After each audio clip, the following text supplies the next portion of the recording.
E aí, pessoal, eu sou o Eduardo Jardim e esse é mais um Jogo Falado. Hoje para trazer os dois jogos do Santos. O Santos que disputou hoje pela terceira rodada do Campeonato Paulista contra o São Bernardo, empatou em 1-1 lá no 1º de maio. E na Copa São Paulo foi eliminado, né? Perdeu para o América Mineiro, o ótimo time do América Mineiro, né? E acabou sendo eliminado da Copinha. O América agora faz a final contra o Palmeiras, né? Na quarta-feira, aniversário da cidade de São Paulo, dia 25 de janeiro, né? Hoje não tem vinheta nem nada, como eu falei, eu ainda tô sem meu computador, eu postei lá na comunidade do canal. Então eu vou fazer até um vídeo sem corte de novo, vou tentar não errar, para não ficar feio. E enfim, comentei a partida do profissional, primeiro eu falo do profissional, né? Comentei a partida lá no Esporte por Esporte, mais uma vez. O Santos teve uma atuação bem ruim mesmo. Não conseguiu controlar o jogo em nenhum momento contra o São Bernardo. O São Bernardo que encaixou muito bem o time do Márcio Zanardi, né, que já subiu da Série D para a Série C, né, foi o terceiro colocado, perdeu só para o América de Natal na semifinal da Série D, foi sexto colocado ano passado do Paulista, né, perdeu para o São Paulo nas quartas de final por 4-1, mas é um bom time bem ajustado, tecnicamente não é tão bom, né, por nomes assim, mas é um time muito bem encaixado, defende com 5 atrás, né, no 5-3-2, o camisa 9, que é o João Carlos, ele voltava para fazer o terceiro homem de meio campo, e na frente ficava o Christian Barleta, né, e o Léo Jabá, que são os pontas, como dois atacantes marcando, e na hora de atacar, atacava num 3-4-3 ali, às vezes até o quarto homem, que era o Vinícius Mesquita, chegava à frente também. O time muito organizado, com variação tática, que encaixotou o Santos na marcação e foi muito melhor no primeiro tempo. O Santos não deu um chute. Foi ridículo, a atuação do Santos ridícula, tosca. Mas o São Bernardo também foi muito bem. O Christian Barleta já tinha alertado até no pré-jogo, que era um cara que se movimenta bastante, bom no contra um, trabalha da direita para dentro, né, cortando para a esquerda dele, e fez um belo gol. Driblou o Michael, driblou o Caspires, fez um golaço. E o São Bernardo chegou mais vezes, com o Léo Jabá, o Vinícius Mesquita, o próprio lateral, o ala, o Arthur Henrique pela esquerda e o Jefferson pela direita, chegaram bem também. Time muito organizado. E, enfim, mas acabou que não conseguiu fazer mais um gol. E na segunda etapa, o Santos continuou mal. O Odair Helman substituiu no primeiro tempo, ainda colocou o Lucas Braga e tirou o Rodrigo Fernandes, que com 12 minutos já tinha um cartão amarelo, né? É um bom volante de imposição, mas realmente nas perseguições dele, às vezes ele faz uma perseguição longa, acaba cometendo uma falta besta, toma cartão. Infelizmente tem esse problema ele. Acabou saindo, o Lucas Braga entrou, o time ficou no 4-2-4. Tanto às vezes revezava o Ângelo para trabalhar um pouquinho, saía da ponta direita para vir trabalhar por dentro, como se fosse um terceiro homem de meio de campo, mas acabou que não conseguiu criar tanto também por ali, uma partida um pouco abaixo dele. O Mendonça também, depois, que partida horrorosa no Mendonça. Tentou trabalhar por meio, não conseguiu, pelo meio, né? E no segundo tempo, o Odair fez algumas outras alterações. A partir dos 15, 20 minutos ali, colocou o Carabarral, colocou o Natan na direita no lugar do João Lucas já no intervalo essa. Entrou mais o Lucas Barbosa na direita no lugar do Ângelo.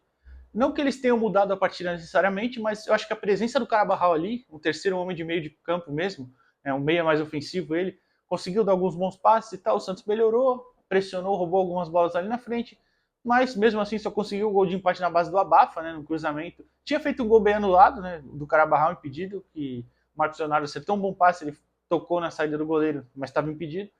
E depois, na base do Abafa, né, o Michael cruzou, o Marcos Leonardo cabeceou e o zagueiro o Matheus Salustiano fez o gol contra. O Santos caiu do céu o empate, o Santos fez uma partida péssima. O Mendonça horroroso, não conseguia dominar uma bola. O Marcos Leonardo também foi muito mal hoje, brigou bastante, verdade, correu bastante e também pontuar que a bola não chegou nele. É uma grande questão, a bola não chega nele para ele finalizar. Mas ele também foi trabalhar pelo meio, saiu da área, foi muito mal, errou passe, não conseguia dominar a bola, enfim, foi também uma partida bem ruim. Só que aí que está o problema, que parece que o senhor presidente Odes Rueda não acorda para isso, né? A, a equipe precisa de reforços técnicos, jogadores experientes, jogadores que cheguem para resolver. O Dodi não é esse cara, o João Lucas não é esse cara, o Mendonça muito menos, o Messias também não. Eu não vou nem falar o Vladimir, porque é uma piada, com todo respeito. Essa contratação, não o jogador, é claro, não estou desrespeitando ele, estou falando que, com todo respeito, é o tipo de contratação que é uma piada com o torcedor. E a partir do momento que você não traz esses nomes, você só tem o Soteldo daquele cara diferente, aquele líder técnico, você joga a responsabilidade em cima dos meninos. E aí a torcida cobra o Ângelo, cobra o Marcos Leonardo, mas ninguém cobra os experientes, ninguém cobra o João Paulo, que falhou no último jogo, ninguém cobra o Maicon, que está numa fase horrorosa. Para mim, o Maicon está mal desde aquela derrota por 3-0 para o Botafogo ano passado, pelo Brasileirão. que foi uma partida, derrubei o negócio aqui, foi uma partida horrorosa também. Desde aquele jogo ele tá muito mal, ele que tinha saído do time hoje, não o Bauerman. O Bauerman saiu para a entrada do Messias, né? Até, achei que o Messias até que foi bem, não comprometeu, mas... Enfim, então aí você acaba queimando os meninos. E isso é culpa do presidente, isso é culpa dos diretores, esse conselho que, sinceramente, não sei o que faz lá esse comitê de gestão, esses conselheiros também, um monte aí, tem um monte de sanguessuga que não deveria estar lá. Que eu acho que, para mim, tinha que acabar isso. Não tinha que ter comissão, não tinha que ter comitê de gestor, não tinha que ter conselheiro, nada. Tinha que ter funcionários contratados, dirigentes contratados, dirigentes experientes, para poderem serem cobrados se fizer besteira ser demitido. Porque esse comitê, esses conselheiros que estão aí, tem conselheiro lá há 30 anos. Eu não vou nem me alongar para não acabar dando problema para mim também. Mas tem muita coisa errada no Santos. E falando mais do campo, né, do elenco, que a gente cobra os meninos, cobra o Ângelo, que hoje não foi bem, é verdade também. Fez uma partida bem ruim, o Marcos Leonardo. Só que a questão é que não deveriam ser eles os cobrados. Eles deveriam crescer. Ele pulou muita etapa. O Ângelo estreou no profissional com 15 anos, gente. Ele pulou muita etapa. Ele não teve o sub-20. Ele passou pouco tempo no sub-17. Tinham que ter jogadores técnicos ali, jogadores de costas largas, para respaldar o crescimento dos meninos. E não responsabilizar os meninos pela fase ruim. São meninos de 18, 19 anos ali que estão sendo cobrados para resolver. Isso é um absurdo. Enfim, e aí acaba que um monte de jogador meia boca, jogador medíocre, que nem devia estar no Santos, tá aí como recebendo salário, como principal jogador sem ser cobrado, enfim. É muita coisa errada. O presidente da Jesuíta precisa acordar. Ele falou que tinha condição de trazer reforço de peso, que 2021 e 2022 ia ser para enxugar a folha, e 2023 ia ser melhor. Cadê? Até agora nada também. É só da boca para fora? É só empurrando dívida para frente? Diminuiu um pouco as dívidas, pagou algumas, é verdade. A gestão horrorosa do Pérez, do Rolo também, que foi outra coisa incrível, para não falar uma palavra, né, que me complique. O presidente melhorou isso? Tá bom, passou para frente? E aí?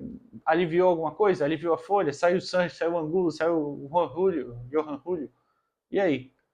Tem que trazer alguém, não adianta. Se for disputar o brasileiro com esse time, vai cair. Vai cair, em que pese o Odair Helman, que também precisava já estar com o time um pouquinho melhor, né? Ele falou que não era mágico na coletiva, eu concordo. A culpa não tem que recair sobre ele, porque passou um monte de treinador aí e esse mesmo elenco medíocre está aí. Então eles têm que ser os principais cobrados, mas o Odair também tinha que estar melhor, né? Um mês de preparação, teve as paradas ali, principalmente com as festas, eu entendo, mas tinha que estar melhor. Enfim, mas os principais culpados para mim são o elenco. É o elenco que está aí há muito tempo, é o mesmo elenco há 3 anos e não está correspondendo. Né? Então, só para encerrar essa parte, acho que tem que contratar. Tem que ter senso de urgência, tem que ter um meio-campista firme de imposição, um cara que saiba pisar na bola, carregar lá para frente. Não precisa ser um meio armador clássico, não é isso que falta só.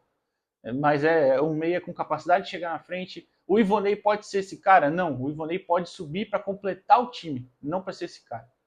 E, enfim, precisa ter senso de urgência, noção das coisas, porque se for com esse time para o Brasileirão, vai cair. Isso se não cair no Paulista, né? Porque já brigou 2 anos para isso. E esse ano era obrigação, no mínimo, chegar numa semifinal. Para honrar o Rei Pelé, conquistar a taça do Rei, em homenagem à taça Rei Pelé, né? Tem a coroa, tem o nome do Rei. O Santos tinha que ser campeão esse ano, mas eu já estou vendo que pelo andar da carruagem, se não mudar nada, vai ser bem difícil. E aí a gente passa para a Copinha. Na Copinha, o Santos teve uma partida que começou disputada. A Copinha ainda tem aquela questão de... Era um time que não entrou como favorito, eu falei isso todas as vezes também, comentei a Copinha inteira pelo Esporte pelo Esporte. Tirando a derrota para o Santo André, foi o único que eu não comentei, até hoje, né? Porque aí hoje eu fiz o profissional, não fiz a Copinha. Mas foi realmente uma campanha que o Santos chegou até longe. Para mim, era um time para bater oitavas, quartas de final ali. Não era o time favorito. As principais peças ou estavam fora ou já subiram. Miguelito, Jair. O Ivonei cresceu ao longo do ano passado no Sub-20, cresceu, é verdade. Mas ele não é um craque, ele não é um jogador o principal jogador. É que ele sobra na categoria porque ele tem qualidade e ele já tem uma certa experiência, já tem idade, já passou pelo profissional. Mas ele não é um craque, assim. É um cara que vai subir para ajudar no profissional, isso eu não tenho dúvida. Tem bons nomes ali, o Kevson também, quando subir, acho que vai ajudar muito. O Cadu, que hoje foi muito mal o Cadu, mas acho que vai subir. O Zabala, quando subir também vai ser aproveitado bem. O Patati, são bons nomes ali, mas eu acho que não tem nenhum craque nesse time. Então era o time que chegou longe. O time do Orlando, que o Orlando eu já falei aqui, eu tenho as minhas ressalvas com o trabalho dele, mas ele monta o time organizado e competitivo. Desde o ano passado isso, já foi durante o Paulista Sub-20 o ano inteiro passado, e esse na Copinha também. E acabou que pegou um América, que é um time sensacional, um time que tinha vencido todas as partidas, era favorito. Não é à toa que era o mandante, apesar do jogo ser na Vila, né? Pela palhaçada da FPF, de mandar um desrespeito incrível com Goiás e América Mineiro, de mandar semifinais para o Allianz Parque e para Vila Belmiro. Desrespeito muito grande, enfim. E acabou com o América, venceu mais uma, chega à final 100%, assim como o Palmeiras. Mas o jogo foi mais disputado, né? O jogo estava pegado, o Santos criando bastante também, faltava um pouquinho de calma, os meninos pareciam que estavam nervosos com a Vila lotada. E o América foi tranquilo na dele, principalmente aproveitando os contra-ataques ali. O Luan Campos, que foi o autor dos 3 gols, estava ali nas costas do Cadu. O Cadu não estava bem, apesar de ele ser um cara que não sobe tanto, estava ali nas costas dele. O Derek não estava fazendo a cobertura também, não estava conseguindo fazer a cobertura. E ele acabou que abriu a placar numa cobrança de falta, uma linha cobrança de falta do Luan, né? O Santos acabou indo para cima, teve umas boas chances ali com o Ivonei, com o Patati, com o Fernandinho, que acabou batendo para fora. Se não me engano, teve uma com o Kevson também, que ele cruzou rasteiro. Pressionando o goleiro Cássio do América, muito bom goleiro também, fez várias defesas. Mas acabou que numa dessas chances, o Santos lá na frente, né, todo postado no campo de ataque, contra-ataque do América, o Cadu não foi na bola, pensou que o Edu Araújo ia sair, né, porque o Edu sai normalmente muito do gol, mas aquela bola estava muito longe, aquela bola era dele, era do Cadu. O Cadu, até depois, quando ele percebe, ele reclama e corre atrás, mas já não dá tempo. O Luan faz 2-0. Ali o jogo já praticamente encerrou, porque o América defendia com 2 linhas de 4 muito bem montadas ali, né, muito bem recuadas para trás e compactas. O Santos não tinha muito o que fazer, acabou cruzando bola na área no segundo tempo. O David entrou, não estava 100%, né, David Washington, centralmente que era o titular. Não estava 100%, estava machucado, entrou no desespero, né? Talvez ali, de conseguir um resultado. O Santos ficou levantando bola na área, não conseguiu fazer muita coisa. E depois, numa saída de bola errada, já no segundo tempo, já estava mais para o fim do jogo. O Kevson tocou no meio para o Matheus Nunes. O Matheus Nunes se enrolou, estava cercado por 3 jogadores do América. Errou o passe, o Luan Cândido bateu mais uma vez, fez um belo gol. A bola pingou na frente e enganou o Edu Araújo. E, enfim, uma vitória maiúscula do América, com todos os méritos, vai para a final da Copinha, vai enfrentar o Palmeiras no Allianz Parque na quarta-feira. Mas, enfim, para falar desse time do Sub-20, dessa derrota no geral, eu acho que é aceitável, a torcida até ficou brava, mas, enfim, a equipe tentou, os meninos tentaram, não dá para falar que não tentou, até o fim o Orlando fez substituições, colocou o Souza, o Gabriel Bontempo, o JP Sherman, os meninos que sempre entram ali, alguns deles acabaram de subir do Sub-17, esses 3 que eu falei. Então, assim, o Sherman acho que já estava no Sub-20 no passado até, mas o Bontempo e o Souza subiram agora do Sub-17. O Souza até foi convocado para a Seleção Brasileira Sub-17 ainda. Então, assim, não dá para cobrar muita coisa desses meninos. Estão por processo de amadurecimento. Enfim, tentaram até o fim, não dá para falar que não faltou vontade. O Ivonei deu uma entrevista depois do jogo muito abalado, que agora acabou, o tempo dele estourou a idade sub-20, né? Vai subir profissional. Ele, o Cadu e o Derek já estouraram a idade, se eu não me engano. Enfim, e ali acontece. Acho que os meninos estavam nervosos, o América era um time melhor, até tecnicamente, acho que mais organizado. Conseguiu a vitória por méritos. Agora os meninos têm que. O Edu Araújo também estourou a idade do sub-20. Agora os meninos têm que focar, subir profissional. Alguns acho que podem ajudar ali o time do Odair Helma, mas é sempre bom colocar na cabeça: nenhum deles ali é solução, nenhum deles pode ser cobrado como solução. E o Santos precisa entender isso. Principalmente o presidente Andrés Rueda, que deve estar doidinho para colocar o Ivonei como o meio armador para ser a solução e não gastar no mercado. Fechou? Desculpa o tom ácido hoje, é porque realmente foram 2 partidas bem ruins do Santos e a análise não tinha como ser diferente. Se você gostou, se inscreve aí no canal, por favor, comenta o que você achou e divulga aí se você puder também. Quarta-feira vou tentar estar lá no Allianz para fazer a cobertura da final, vou ver se eu conseguir o credenciamento com a Federação Paulista, né? Mas, enfim, se não tiver, pelo menos a análise do pós-jogo tem. Fechou? Valeu, pessoal. Até a próxima.